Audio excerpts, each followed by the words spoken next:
Queridos hermanos, muy buenos días. Hoy tenemos un servicio especial. Hoy estamos celebrando la Navidad, el nacimiento de nuestro Señor Jesucristo, la venida del Redentor al mundo. La Navidad es la época más bonita del año para muchos, y yo me incluyo en ese grupo.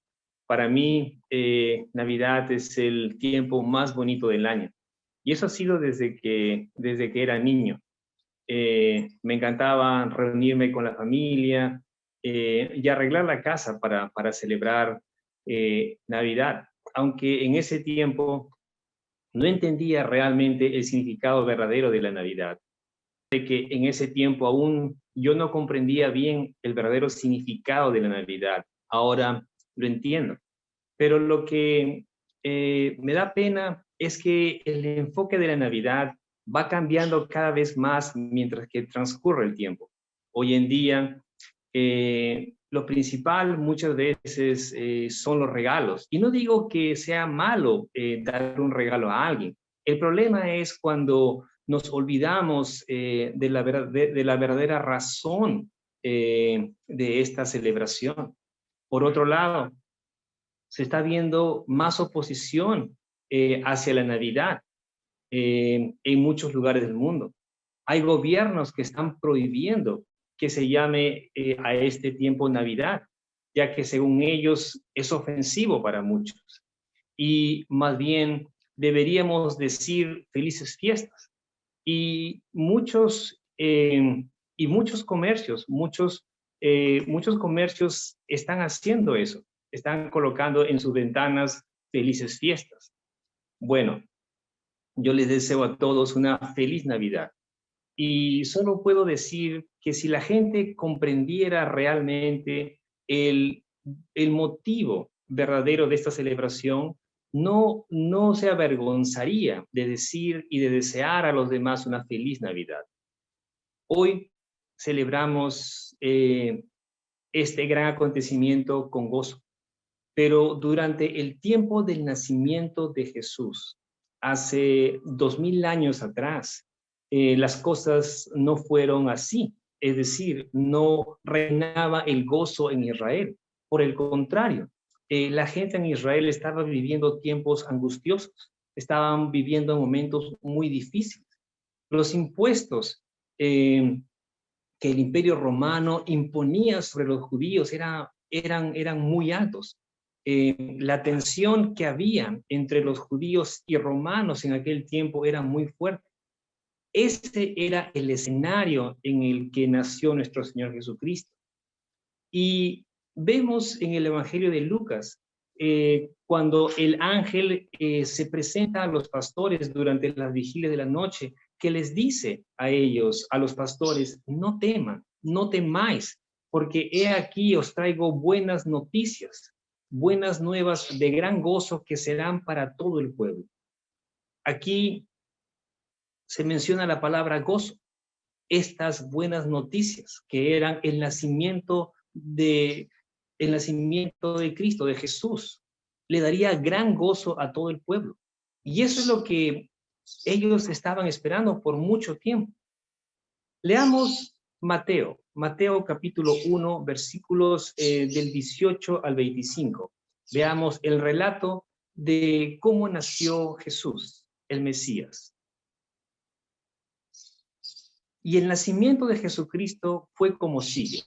Estando su madre María desposada con José, antes de que se consumara el matrimonio, se halló que había concebido por obra del Espíritu Santo. Y José, su marido, siendo un hombre justo y no queriendo difamarla, quiso abandonarla en secreto. Pero mientras pensaba en esto, he aquí que se le apareció en sueños un ángel del Señor diciendo: José, hijo de David, no temas recibir a María tu mujer, porque el niño que se ha engendrado en ella es del Espíritu Santo, y dará a luz un hijo, y le pondrás por nombre Jesús, porque él salvará a su pueblo de sus pecados. Todo esto sucedió para que se cumpliera lo que el Señor había hablado por medio del profeta, diciendo: he aquí, la Virgen concebirá y dará a luz un hijo, y le pondrán por nombre Emmanuel, que traducido significa Dios con nosotros. Y cuando despertó José del sueño, hizo como el ángel del Señor le había mandado, y tomó consigo a su mujer, y la conservó virgen hasta que dio a luz un hijo, y le puso por nombre Jesús. Oremos. Amado Padre, Dios Todopoderoso, te damos gracias, bendito Señor, por la bendición que tenemos de poder reunirnos, Señor, y poder estar delante de tu presencia. Te pedimos, amado Señor, que seas tú abriendo nuestro entendimiento para poder comprender, Señor, este relato acerca de tu nacimiento, acerca de cómo pasaron las cosas hace 2000 años en Belén, en el territorio de Judá. Amado Padre, te damos gracias. Gracias por todo, bendito Señor, por tu amor hacia nosotros, porque tú, siendo Dios, te hiciste hombre y viniste al mundo para salvarnos, Señor. Queremos dejar este tiempo en tus manos, Señor. Habla a nuestros corazones. En el nombre de Cristo Jesús te lo pedimos. Amén y amén. En el texto que acabamos de leer, dice que María estaba desposada. En otras palabras, ella estaba comprometida en matrimonio con José. En la costumbre judía, una mujer desposada no se iba a vivir con el novio, ni tenía relaciones sexuales hasta que se formalizara el matrimonio. Pero desde el momento en el que la mujer era desposada, es decir, comprometida, era como si estuviese casada. Y para poder romper este compromiso era necesario un divorcio, un papel escrito de divorcio. Una infidelidad durante esta etapa era considerada adulterio. El matrimonio propiamente dicho se hacía efectivo cuando el novio, en una ceremonia de bodas, llevaba a la novia a su casa, a la casa del novio. Y un ejemplo de esto, acerca de los preparativos de una boda judía, lo vemos en Mateo capítulo 25, en la parábola de las 10 vírgenes. Allí vemos todo lo que sucede, todo el preparativo de la boda, de una boda. La frase, antes de que se consumara el matrimonio, en el versículo 18, es una frase del griego clásico que ocasionalmente se refiere a relaciones sexuales. El texto dice que María se halló embarazada.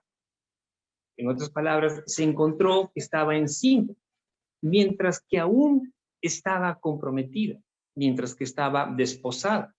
Y por el contexto, se da por sentado que María y José eran castos, es decir, no habían tenido relaciones.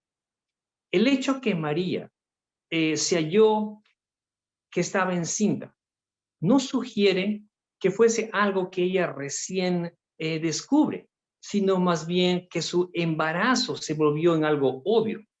María ya sabía lo que iba a suceder porque el ángel se lo había dicho. Leamos Lucas, capítulo 1, versículos 30 y 31. Y el ángel le dijo, aquí estábamos refiriéndose, el ángel le habla a María, no temas, María, porque has hallado gracia delante de Dios. Y he aquí, concebirás en tu seno y darás a luz un hijo y le pondrás por nombre Jesús. A pesar que María sabía esto, a pesar que ella sabía lo que iba a suceder, porque el ángel se lo había dicho, no era nada sencillo explicar lo que había sucedido. Y peor, que le crean. José, al darse cuenta del embarazo de María, reaccionó de manera natural, como cualquier persona, como cualquier esposo hubiese reaccionado. Él pensó que María le había sido infiel, pero debido a que era un hombre bueno, el texto dice que era un hombre justo, él determinó dejar a María de manera silenciosa para no exponerla a la vergüenza pública. En su conciencia, vemos que él era un hombre justo. En su conciencia, él no podía casarse con María porque creía que ella le había sido infiel. Para José, un matrimonio así, de esa manera, no era correcto. Y él, como justo que era, quería vivir en conformidad con la voluntad de Dios. Por eso, él va a decidir o decide divorciarse de María silenciosamente, lo cual era permitido por la ley.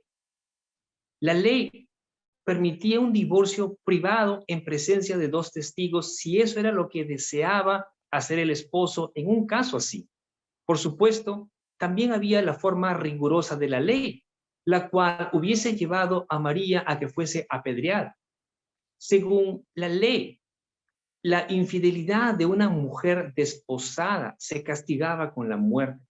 Pero como ya dije, también había la otra forma, que era la forma tranquila de resolver un asunto así. Y eso fue lo que José quiso hacer. José ya había tomado la decisión de abandonar a María, pero le costaba hacerlo porque él amaba a María. Y mientras que él reflexionaba en todas las cosas, en lo que había sucedido, se preguntaba seguramente por qué es de que ella hizo eso. Mientras que él reflexionaba en las cosas, José se quedó dormido. Y en ese momento, Dios interviene por medio de un sueño. Un ángel del Señor se le aparece en sueños a José y le dice: José, hijo de David, no temas recibir a María por esposa, porque el niño que lleva dentro de ella ha sido concebido por obra del Espíritu Santo. Fíjense que el ángel se dirige a José como hijo de David. Le dice: José, hijo de David. Y es que José era descendiente de la casa del rey David. Pero el ángel también le va a hacer saber a José el papel importante que él iba a jugar en este asunto, a pesar de no ser el padre del niño. El hecho que él esté casado con María o que María sea su mujer, su esposa, lo convertía a él en el apoderado legal del niño. Él vendría a ser como el padre del niño ante los ojos del mundo.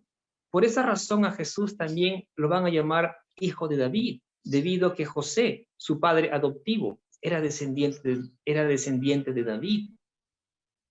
El ángel, al decirle a José: no temas, muestra o revela que José ya había decidido qué hacer. Él ya sabía lo que iba a hacer.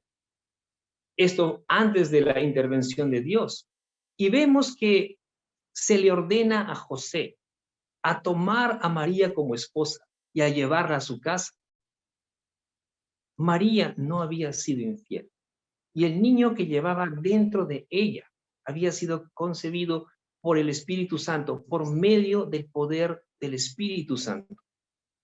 Para José, la idea de una concepción virginal no solamente era algo completamente nuevo, sino que era algo inconcebible.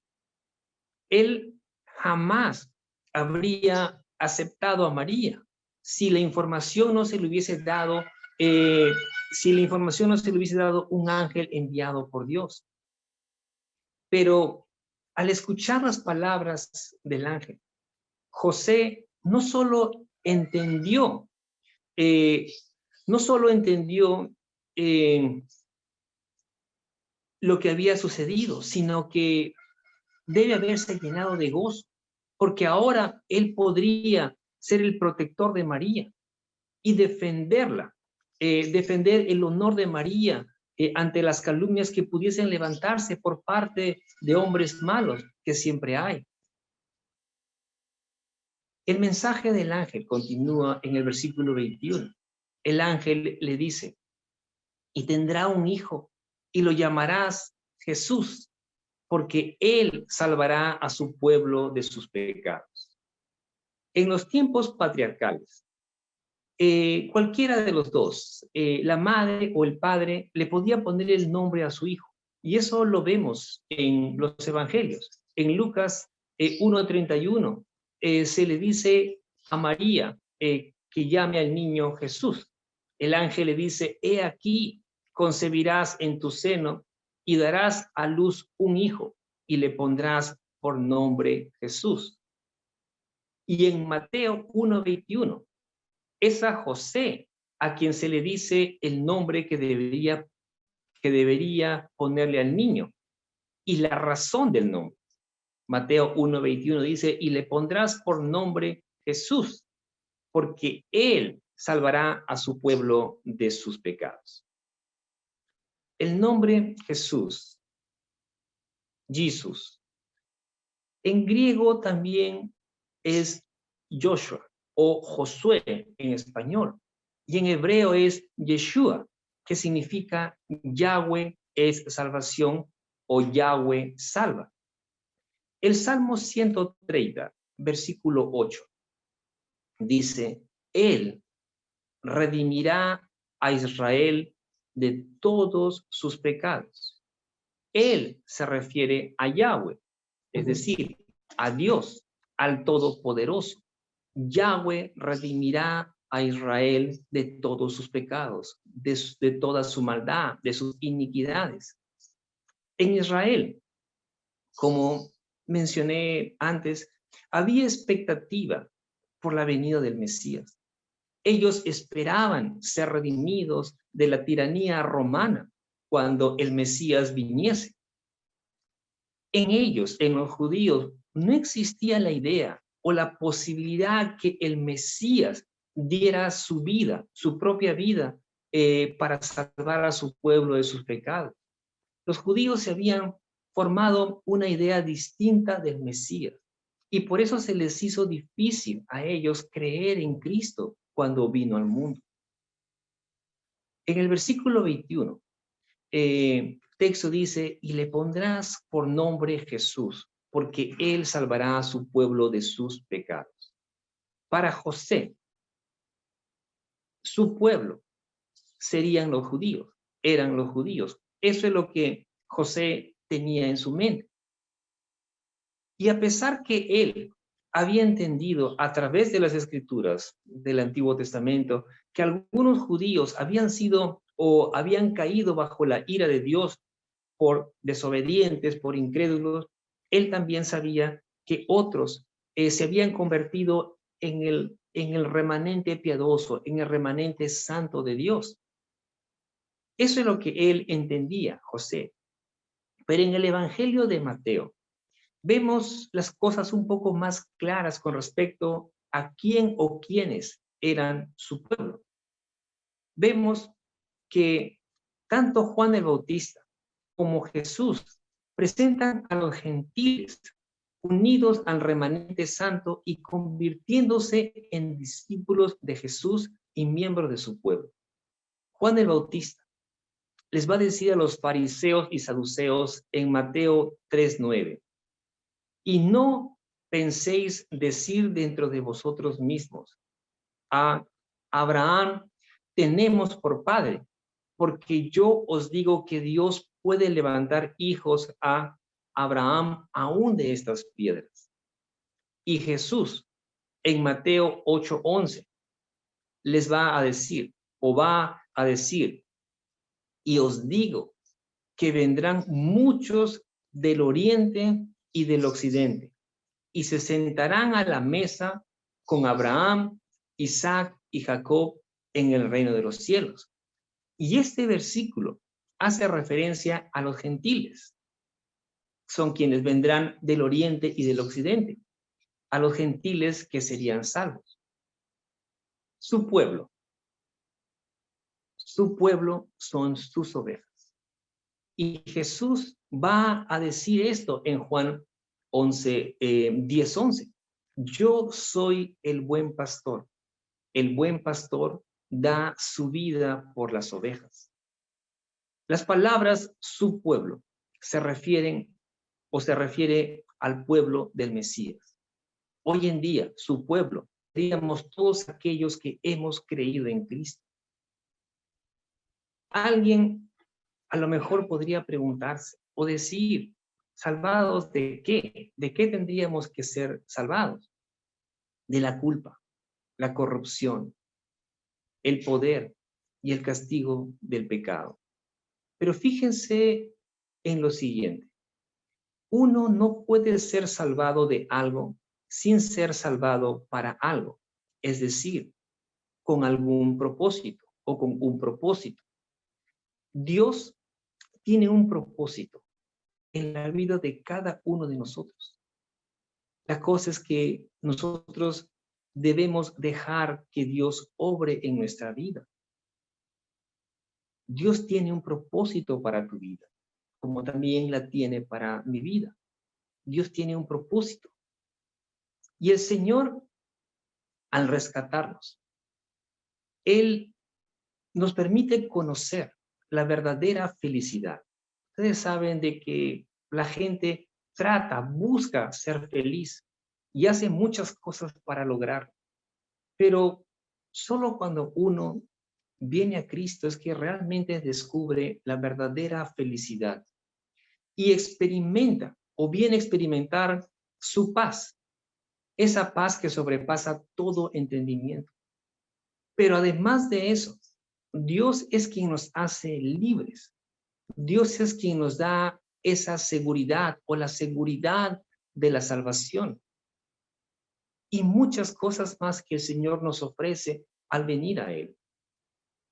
La promesa del ángel a José fue esta, que ese niño, debía ser llamado Jesús, que significa Salvador, porque Él salvaría a su pueblo de sus pecados. Y ya vimos quién es su pueblo. Los versículos 22 y 23 dicen, todo esto sucedió para que se cumpliera lo que el Señor había hablado por medio del profeta diciendo, he aquí, la Virgen concebirá y dará a luz un hijo, y le pondrán por nombre Emmanuel, que traducido significa Dios con nosotros. En estos versículos vemos que Jesús es Dios encarnado, Dios hecho hombre. Y Mateo, en su evangelio, cita varias profecías del Antiguo Testamento, con el fin de mostrar que Jesús es realmente el Mesías prometido, el Mesías esperado. En el versículo 23, o el versículo 23 que leemos aquí, es una cita del Antiguo Testamento, del profeta Isaías, que está en Isaías 7:14, que dice, por tanto, el Señor mismo os dará una señal. He aquí, una virgen concebirá y dará a luz un hijo, y le pondrán por nombre Emmanuel. Esta profecía fue dada 700 años antes del nacimiento de Jesús. Y se dio en primera instancia al rey Acaz, el rey de Judá, quien había rechazado la oferta de gracia que Dios le había dado. Les cuento un poco acerca de lo que pasó para poder entender. En aquel momento, el reino de Judá, el reino del sur, estaba siendo amenazado por una coalición, por el rey de Israel, que es el reino del norte, y por el rey de Siria, no de Asiria, sino el rey de Siria. Estos reyes querían destruir la dinastía de David y establecer un rey de su propia elección. Y ante esta situación de peligro es que el profeta Isaías es enviado para exhortar y amonestar al rey Acaz, para que ponga su confianza en el Señor y pida una señal como muestra del cuidado protector de Dios. Dios envía al profeta y le dice eso al rey Acaz. Confía en el Señor y pide una señal como muestra de la protección que Dios dará a su pueblo. Pero Acaz, el malvado Acaz, tenía su confianza puesta en el rey de Asiria y no en el Señor, no en Yahweh. Y vemos que Acaz finge una excusa piadosa, finge humildad al negar pedir una señal a Dios, como decirle, no, no, no, yo no puedo hacer eso. Pero todo era una mentira. Leamos lo que dice Isaías capítulo 7, versículos del 10 al 14. El Señor habló de nuevo a Acaz diciendo, pide para ti una señal del Señor tu Dios que sea tan profunda como el Seol o tan alta como el cielo. Fíjense que acá Dios mismo le está diciendo al rey Acaz, pide una señal. Le está diciendo, pide una señal. Versículo 12. Pero Acaz respondió, no pediré ni tentaré al Señor.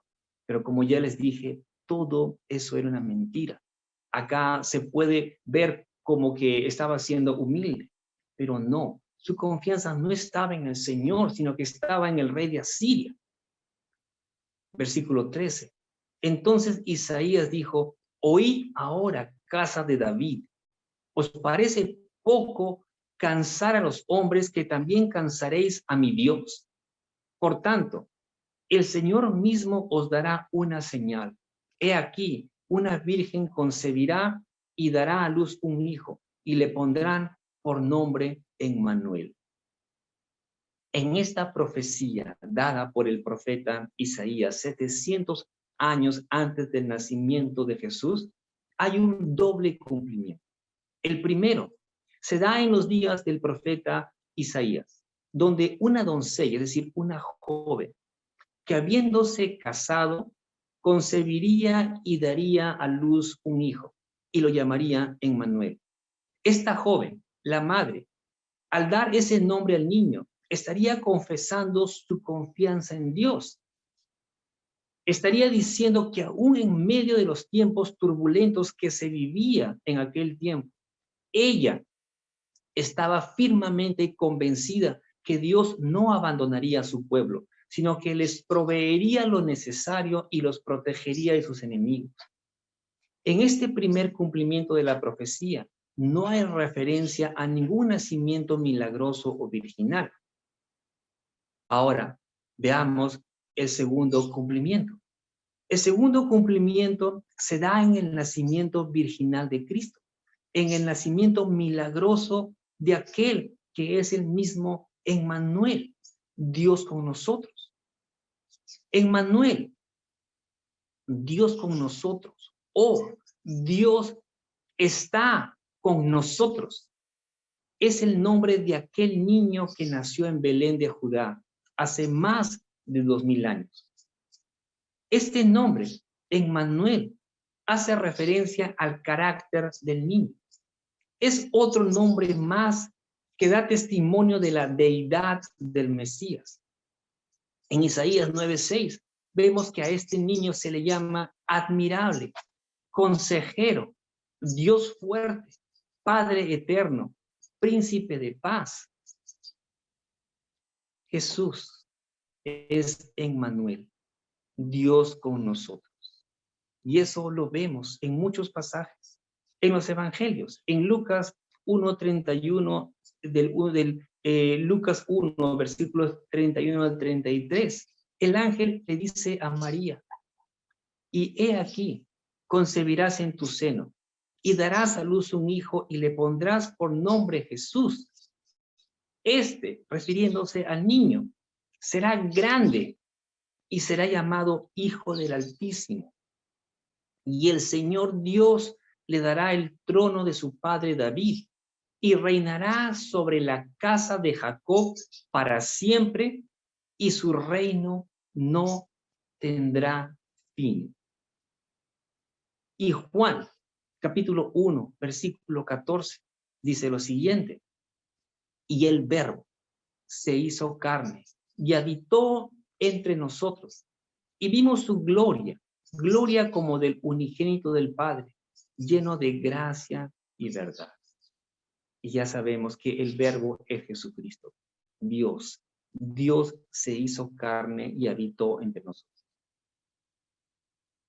La gente cuyos pecados son perdonados, aquellos que ahora son libres de toda culpa y condenación, son aquellos que con gozo podemos reconocer y podemos llamar a nuestro Señor Emmanuel, Dios con nosotros. Este relato concluye diciendo en los versículos 24 y 25. Y cuando despertó José del sueño, hizo como el ángel del Señor le había mandado, y tomó consigo a su mujer, y la conservó virgen hasta que dio a luz un hijo, y le puso por nombre Jesús. Aquí vemos que al despertar del sueño, José hizo exactamente lo que el ángel le había ordenado. No solo llevó a su esposa a casa consigo, sino que cuando nació el niño lo llamó Jesús. Y aunque José y María ahora estaban juntos en la misma casa, no tuvieron relaciones sexuales hasta que María había dado a luz a Jesús. El nacimiento de Jesús, queridos hermanos, es el acontecimiento más grande que ha habido en la historia de la humanidad. Dios se hizo hombre en la persona de Jesucristo. Y eso es lo que celebramos en Navidad. Jesucristo es verdaderamente el Salvador del mundo. Aquel que salva a todos los que por la gracia soberana de Dios ponen su confianza en él. Jesucristo es a quien exaltamos en Navidad. En su primera venida, vino como un bebé cubierto en pañales, pero en su segunda venida vendrá sobre las nubes con poder y gran gloria. La primera vez que el Señor vino, no había lugar para él en el mesón, en la posada, pero la próxima vez que él venga, el mundo entero no podrá contenerlo. La primera vez que el Señor vino, lo hizo como un bebé, pero en su segunda venida, él vendrá como el Rey de Reyes y Señor y Señores que es. Dios envió a su Hijo unigénito al mundo por amor a nosotros, para que por medio de él podamos ser perdonados de nuestros pecados y tener una relación correcta con Dios. Jesús vino al mundo para que todo aquel que crea en él no se pierda, sino que tenga vida eterna. Juan 3:16. Todos necesitamos que la sangre de Cristo nos limpie de la maldad que hay en nosotros por causa del pecado. Si alguien aún no conoce de Cristo, déjame decirte que hoy tienes la oportunidad de tomar la mejor y más grande decisión de tu vida. Si Dios te está llamando, si estás arrepentido de tus pecados, hoy puedes recibir la salvación y le entregas tu vida al Señor. Lo que tienes que hacer es hablar con Dios, abrirle tu corazón, decirle lo que sientes, decirle lo que hay en ti, lo que estás viviendo. Y entrégale tu vida, de verdad. Podrías decir algo así, porque es algo que tú debes de hacer con el Señor. Es algo entre tú y Dios. Podría decirle, Padre Santo, perdóname por la vida que he llevado hasta ahora. Me arrepiento de todos mis pecados. Dile, creo en ti, Señor Jesús. creo en lo que tú hiciste por mí y te doy gracias por tu sacrificio. Tú cargaste con mis pecados al morir en la cruz y ríndele tu vida a Cristo. Deja que Él guíe tu vida de ahora en adelante. Dile, Señor, ven a mí y sé mi Señor y Salvador.